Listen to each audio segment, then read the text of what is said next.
Yes, dear students, in the series of numerical physics, again we have a numerical which is based on the electric circuit. A question, find the current in 4 ohm resistance here. Now first of all, what we have to do? हमको इसमें क्या करना है? Total equivalent resistance हम निकाल लें तो हमको टोटल करंट यहाँ से मिल जाएगा और करंट मिल गया तो इस ब्रांच में इस ब्रांच में इस ब्रांच में हम करंट डिफाइन कर सकते हैं।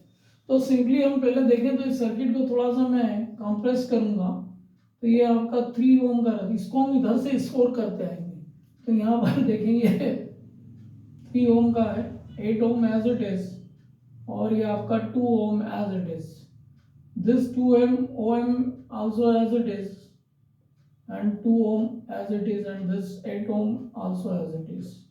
now यहाँ देखें तो ये और ये तीनों रेजिस्टेंस सीरीज में है तो हम इनको एक इक्विवेलेंट रेजिस्टेंस में ले लेते हैं।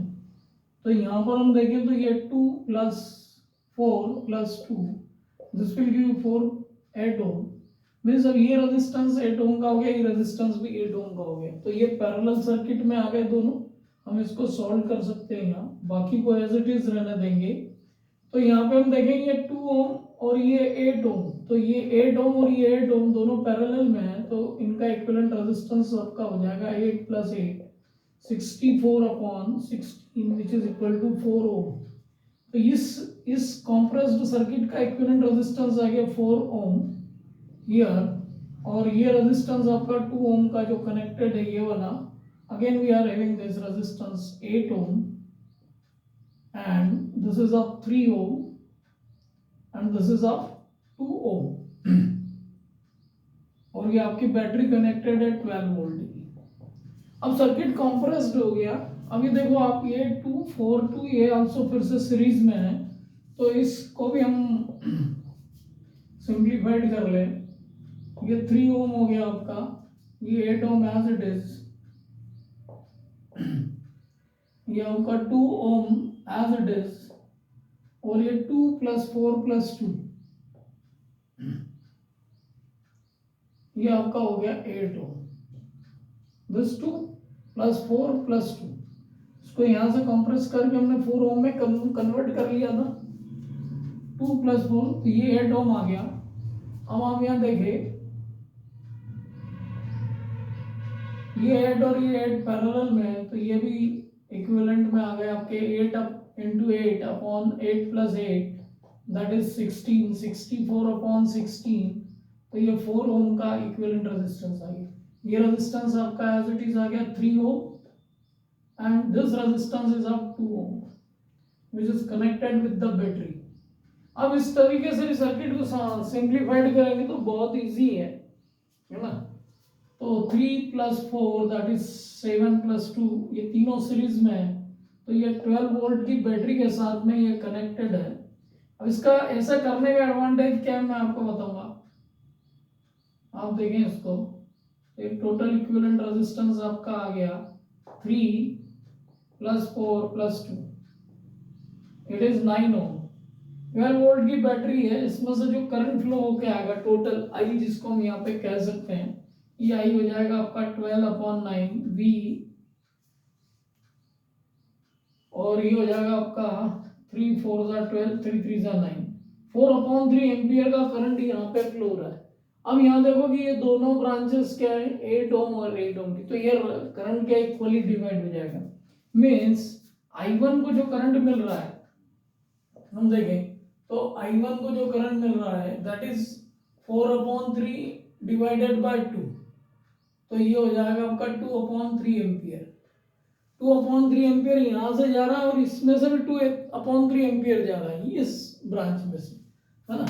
तो I2 जो है वो डिवाइड होगा, क्यों डिवाइड होगा क्योंकि ये दोनों रेजिस्टेंसेस आप यहाँ देखिए ये और ये इक्विवेलेंट रेजिस्टेंस 8 और 8 का, तो यहाँ से जो करंट जा रहा है इस ब्रांच में से कितना करंट जा रहा है 2/3 एम्पियर मीन्स I1 2/3 एम्पियर है और I2 आप देखें तो यहां से जो करंट जा रहा है वो 2/3 फिर डिवाइड हो रहा है दो पार्ट में, क्यों 8 ओम और 8 ओम। यहाँ पे हम देख लें सर्किट, तो सर्किट को सिंप्लीफाइड करके इस फॉर्म में लिखने से हमको ये समझ में आएगा कि ये भी 8 ओम का ये भी 8 ओम का, तो इन दोनों को हम डिवाइड कर दें तो ये हो गया आपका 2/3 divided by 2, this will give the 1/3 ampere. तो 1/3 एम्पियर करंट यहाँ से फ्लो हो रहा है और I3 यहाँ से भी आपका 1/3 एम्पियर करंट फ्लो हो रहा है। So the current which is flowing through this 4 ohm resistance, current through 4 ohm resistance is 1/3 ampere. तो सर्किट को कॉम्प्लेक्स से सिंप्लीफाइड करते हुए हम सिंपल इक्विवेलेंट रेजिस्टेंस की वैल्यू कैलकुलेट करके करंट, टोटल करंट हमने कैलकुलेट कर लिया। टोटल करंट कैलकुलेट करके हमको ब्रांच का करंट समझ में आ गया। इस ब्रांच में कितना करंट जा रहा है, 2/3 एम्पियर जा रहा है। Total current 4/3।